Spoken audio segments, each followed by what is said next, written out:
ಕಾರಿನಲ್ಲಿ ಬೆಂಕಿ ಕಾಣಿಸಿಕೊಂಡಿದ್ದು ಅನುಮಾನಾಸ್ಪದ ರೀತಿಯಲ್ಲಿ ಕಾರಿನಲ್ಲೇ ಮಹಿಳೆ ಸುಟ್ಟು ಭಸ್ಮವಾಗಿರುವ ಘಟನೆ ಮೇ 2ರ ಮಧ್ಯಾಹ್ನ ದೊಡ್ಡಬಳ್ಳಾಪುರ ತಾಲೂಕಿನ ಬಾಶೆಟ್ಟಹಳ್ಳಿ ಕೈಗಾರಿಕಾ ಪ್ರದೇಶದ ಜಿಕೆ ಕುಂಟನಹಳ್ಳಿ ಬಯಲು ಪ್ರದೇಶದಲ್ಲಿ ನಡೆದಿತ್ತು. ಇದೇ ಪ್ರಕರಣಕ್ಕೆ ಸಂಬಂಧಿಸಿದಂತೆ ಬೆಂಕಿ ಕಾಣಿಸಿಕೊಂಡ ನಂತರ ಕಾರಿನಿಂದ ಹೊರಬಂದು ಜೀವ ರಕ್ಷಣೆ ಮಾಡಿಕೊಂಡಿದ್ದ ರಾಮಾಂಜಿನಪ್ಪ ಎಂಬ ವ್ಯಕ್ತಿ ಕೂಡ ಬಿಡದಿ ವ್ಯಾಪ್ತಿಯಲ್ಲಿ ರೈಲಿಗೆ ತಲೆ ಕೊಟ್ಟು ಆತ್ಮಹತ್ಯೆಗೆ ಶರಣಾಗಿದ್ದಾನೆ ಎಂಬ ಮಾಹಿತಿ ಒದಗಿ ಬಂದಿದೆ. ಇದು ಇಲ್ಲಿ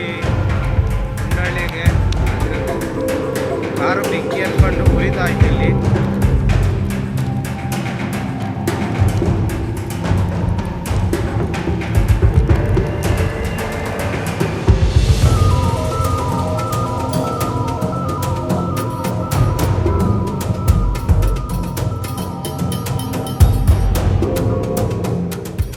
ಮೃತ ರಾಮಾಂಜಿನಪ್ಪ ಮಾರಸಂದ್ರ ಗ್ರಾಮದ ನಿವಾಸಿಯಾಗಿದ್ದು ಮೇ 2ರಂದು ಮಾರಸಂದ್ರ ಸುರೇಶ್ ಎಂಬುವವರಿಂದ ಗ್ಲಾನ್ಸಾ ಕಾರನ್ನು ಪಡೆದು ಮಹಿಳೆಯೊಬ್ಬರನ್ನು ಕಾರಿನಲ್ಲಿ ಕರೆದುಕೊಂಡು ಬಾಶೆಟ್ಟಹಳ್ಳಿ ಕೈಗಾರಿಕಾ ಪ್ರದೇಶದ ಜಿಕೆ ಕುಂಟನಹಳ್ಳಿ ಬಯಲು ಪ್ರದೇಶಕ್ಕೆ ಬಂದಿದ್ದ.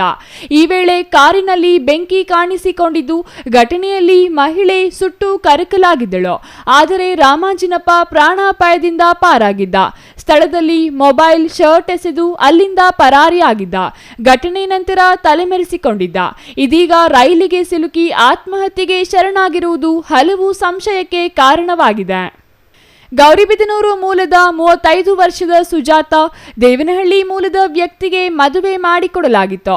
ಗೌರಿಬಿದನೂರಿನಿಂದ ಗಂಡನ ಮನೆ ಅಂದರೆ ದೇವನಹಳ್ಳಿಗೆ ಹೋಗುತ್ತೇನೆ ಎಂದು ಮನೆಯಿಂದ ಬಂದಿದ್ಲು. ರಾಮಾಂಜಿನಪ್ಪ ಆಸ್ಪತ್ರೆಗೆ ಹೋಗುತ್ತೇನೆ ಎಂದು ಬಂದು ಇದೀಗ ಬೀದಿ ಹೆಣವಾಗಿದ್ದಾರೆ.